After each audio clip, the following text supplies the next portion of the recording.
राधे राधे प्रिय भक्तों, कैसे हैं आप सब लोग। ओम नमो भगवते वासुदेवाय। ओम नमो भगवते वासुदेवाय। बैसाख मास में शुक्ल पक्ष में पड़ने वाली मोहिनी एकादशी आ रही है, जो 8 तारीख को मनाई जाएगी। एकादशी के बारे में बहुत ही महत्वपूर्ण बातें और कथाएं कही गई हैं, जो बहुत महत्वपूर्ण हैं। बैसाख मास के शुक्ल पक्ष की एकादशी को मोहिनी एकादशी कहते हैं। ऐसा माना जाता है कि ये तिथि सभी पापों का नाश करने वाली है और उत्तम तिथि है। इस दिन जो व्रत रहता है उसके व्रत के प्रभाव से मोह जाल से छूट जाता है। इस तिथि और व्रत के विषय में एक कथा कही जाती है। उस कथा को सुनने से अथवा दूसरों को सुनाने से सभी मनोकामनाएं पूरी होती हैं।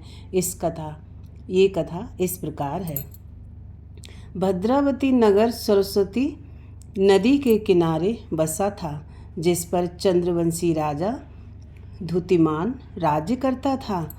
उसके राज्य में कई विष्णु भक्त रहते थे, लेकिन उनमें धनपाल नाम का एक वैश्य भगवान विष्णु का परम भक्त था। वह परोपकार के लिए कार्य करता था, लोगों की बहुत ही मदद करता था।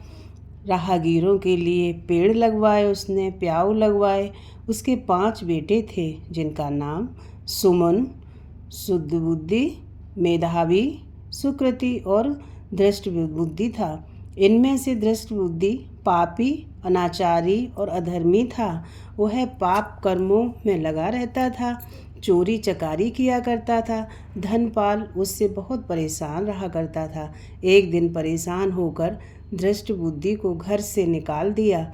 बेघर और निर्धन होने पर उसके दोस्त भी साथ छोड़ गए। उसके पास सब कुछ खाने पीने को नहीं बचा। वह चोरी करके अपना गुजारा करने लगा। एक बार राजा ने उसे पकड़ लिया, लेकिन धर्मात्मा पिता की संतान होने के कारण उसे छोड़ दिया गया। दूसरी बार वह फिर चोरी करते हुए पकड़ा गया, तो उस राजा ने उसे जेल में डाल दिया। फिर उसे निकलवाया गया बाहर। तीसरी बार फिर चोरी करते पकड़ा गया, तो जेल में डाल दिया गया। बार बार ऐसा करने पर उसे नगर से बाहर ही निकाल दिया गया। एक दिन भूख प्यास से दुखी होकर इधर उधर घूम रहा था, तभी उसे कौंडिन्य ऋषि का आश्रम दिखा। वह वहाँ चला गया। बैसाख का महीना था। ऋषि गंगा स्नान करके आए थे। उनके गीले वस्त्रों के छींटे उस पर पड़े। ऐसे में गंगा जल के छींटे पड़ने से दृष्टबुद्धि की बुद्धि ठीक हो गई। उसने ऋषि को प्रणाम किया और कहा, मैंने बहुत ही पाप कर्म किए हैं, इसकी मुक्ति का मार्ग बताइए। ऋषि को दृष्टबुद्धि पर दया आ गई।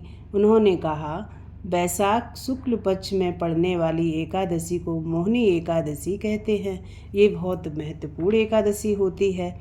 एकादशी का व्रत करो, तुम्हारा उद्धार होगा। इस व्रत को विधि पूर्वक करने से सभी पापों का नाश हो जाता है और तुम पुण्य के भागी बनोगे। ऋषि ने एकादशी की विधि पूर्वक कथा बताई, विधि बताई। विधि के अनुसार उसने व्रत किया और विष्णु भगवान का पूजन किया।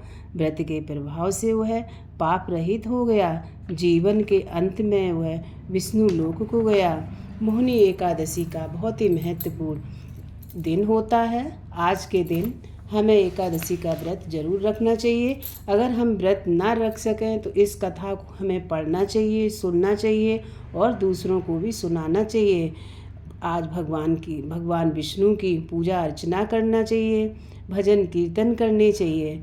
मोहिनी एकादशी की महत्व सबसे बड़ी बात ये है, मोहिनी एकादशी के दिन भगवान विष्णु ने मोहिनी रूप रखकर देवताओं को अमृत पान कराया था।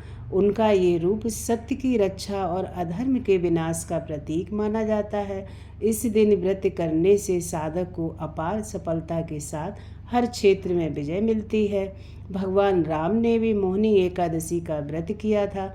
इस प्रकार मोहिनी एकादशी का व्रत जो करता है अथवा दूसरों को राह दिखाता है, करने के लिए प्रेरित करता है, करने वाले का, बताने वाले का भी उद्धार होता है। तो मोहिनी एकादशी का व्रत जरूर करिएगा। बोलो विष्णु भगवान की जय। ओम नमो भगवते वासुदेवाय।